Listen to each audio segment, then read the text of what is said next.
It's so ironic with Arsenal. It was previously all of their defenders were fine and their attackers were out, and now it's the complete opposite. All their attackers coming back. Now five defenders missing. We knew about Tomiyasu and Calafiori, of course, but now three new issues. I think we'll start with the most serious one, which is Gabriel. As soon as you see a player pull up and hold the back of his thigh, you think, oh, this is not good at all. I mean, even the most minor hamstring issue could be in a couple of weeks. So would certainly be a surprise. We don't know yet how serious it is, but certainly be a surprise to see him face Real Madrid in that first leg, especially. And looking at the minutes he's played this season, Gabriel, he's been subbed off, I think, 4 or 5 times, but every time it's been because he's picked up an injury. He's played the full 90 in every other appearance that he's made, and he started a few dead rubbers in the Champions League. I mean, looking at that Girona game, the second against PSV, you think, well, could you maybe have brought somebody else in there? So looking at that, do you think this injury was avoidable? Could Mikel maybe have managed him better? I don't know. I mean, it's Gabriel. He plays. Your best players play most games. Virgil van Dijk, I don't think, has missed a minute in the Premier League this season for Liverpool, and maybe there was opportunities there. But then, in those other games, you think to the PSV, he rested Saliba in that game, didn't he? So if you rest in one of them, can you rest the other? I don't know. You still want to win these games. They're still important.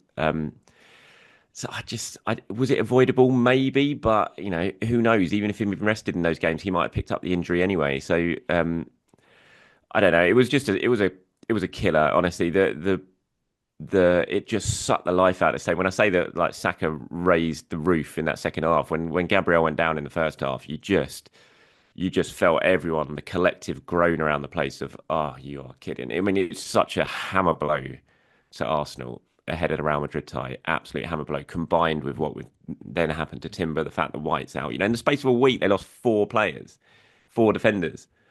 Two of them didn't even play in a game, and yet they lost them in White, and Calafiori is obviously playing freely. It's just it's just the story of the season, as you said. You wait months or weeks for your strikers to start coming back or your attackers to start coming back. You finally get almost all of them back, and then the defense, which was the thing you kind of pinned your hopes on ahead of Real Madrid, of like Arsenal fall back on what their strengths are, defend really really well, keep it tight. You've got the best centre back partnership in the world, and now suddenly that's decimated ahead of the two biggest games of the season. It's just a story of the season. Injuries. It's impossible to discuss Arsenal season without injuries being at the forefront of the conversation. Could they have been managed better? Potentially, yes. And it's something that they're going to have to look at and work out if they do need to improve. But I don't know. It's football. You look around the Premier League, everyone seems to be getting injuries. It's a worse season I know for injuries.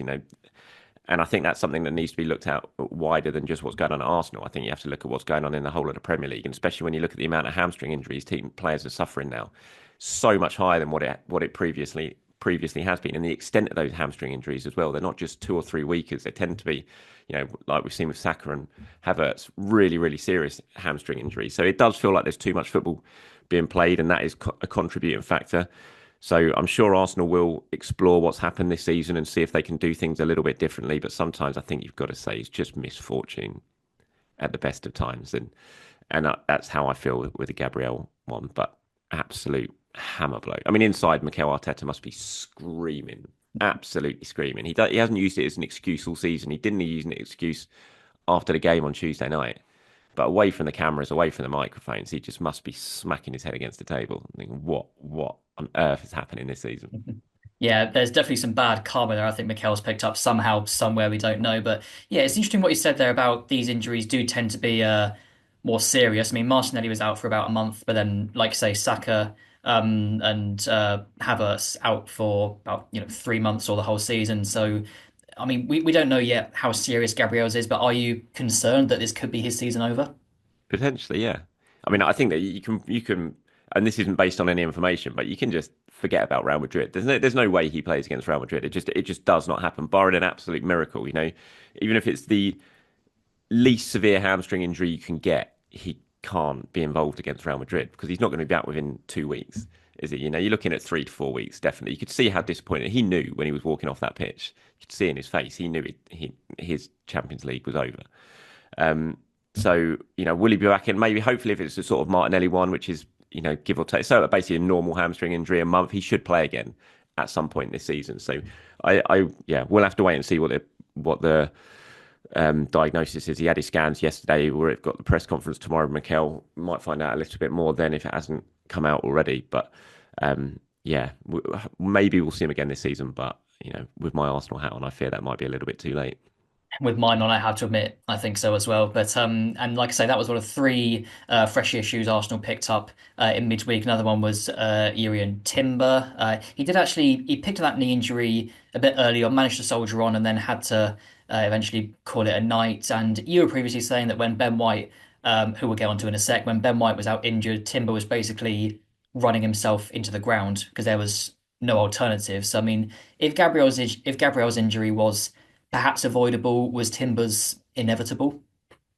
Yeah, in a way, I suppose. I mean, it was such a shame what happened to Ben White because I was looking at Ben White coming back and thinking, this is great. You can now actually finally do what we're all hoping and manage the minutes. You can play Timber for 60 minutes, take him off, bring on White for 30 minutes. The next game, you can start White for 60 minutes and do the same with Timber, take and bring him on for 30. So, that is I think Arsenal have taken their time with Ben White, and even that hasn't worked out. You're trying to manage his load perfectly after that return, and even now he's picked up another one. We'll wait and see with Ben White and Timber. While I've got no hope when it comes to Gabriel, I have slightly more hope when it comes to certainly Timber, and I think that will be vitally important. If Arsenal were without White and Timber for the Real Madrid game, and you're going to have to play Thomas Partey at right back, then you're in serious trouble then because not only are you weakening your midfield by taking Thomas Partey out, but you're basically putting a big sign up to Real Madrid and Vinicius to say, target him, come everything down this side, and we're going to get so much joy. And so Timber, I was so looking forward, or fingers crossed, I am so looking forward to the Timber Vinicius Junior battle. I think it's going to be the most intriguing battle on the pitch for Real Madrid. And should he not be there, that's just going to be it's just. Again, I just don't see how Arsenal come back from those injuries. I think it would be incredibly difficult. So, yeah, Timber's one. I don't know if it was absolutely predictable because he's looked very fit this season. He's been playing very well. I have to admit, when he did go down in the first half, I was thinking, oh, can you take him off here with Real Madrid? I mean, I don't know who you'd have played at right back. Again, you might have had Thomas Partey early doors and brought on. I presume I didn't even check, but I presume Jorginho was on the bench. You could have done something like that. But he did look fine after that. He was charging down the right. He was fine in the second half. He had that chance when he combined with Odegaard and raced through, and he looked perfectly fit until suddenly 10 minutes to go, he's down again. And yeah, fingers crossed we get some better news on him. Certainly so, yes. And I mean, it was back in the first half of the season, Arsenal had to make so many changes to their back line, I mean, mainly because of, suspensions and also injuries. They were chopping and changing lots of different combinations. The combination, if worst comes to worst, and White, Gabriel, and Timber are all out, we could be seeing a Partey, Saliba, Kivior, and Miles Lewis-Skelly back line. That one, no disrespect, but one that doesn't really inspire confidence at all. I mean, in terms of like alternatives to that, obviously there's the young right back Nick Holz, who of course is in no place to start against Real Madrid, but obviously Declan Rice has got experience playing at centre back. Then you could, like you say, drop Jorginho into that number six role. Is that an avenue that Mikel could or maybe should explore? I think Jakub Kivior plays. I'd be stunned if you do something different. And if you're playing Partey at right back, I don't see how you can then move Rice to centre back as well, because I mean, what midfield you got left then? So no, I would say if you're playing Partey at right back, then it's not really an option. I think the four that you just said then would end up being the back four. I don't really see what else you do with that. Zinchenko's there obviously, but he's not going to play at right back. I can't see Tierney has at a couple of times played at right back, but I just don't really see that happening again. So I think it'll end up being Partey, and it's just there's no good that comes from that. We've seen it earlier in the season. There's no good. Results prove it. And that's not even against Real Madrid. That's against some regular Premier League sides, not Real Madrid. So there is nothing good that comes from moving Thomas Partey to right back because, as I said, you're weakening your midfield and you're exposing your right hand side to a very dangerous left winger. And of course, Real Madrid have got one of the best, if not the best, in the world in that position. So it's going to be incredibly difficult, whatever way you look at it. As much as you want to try and be positive.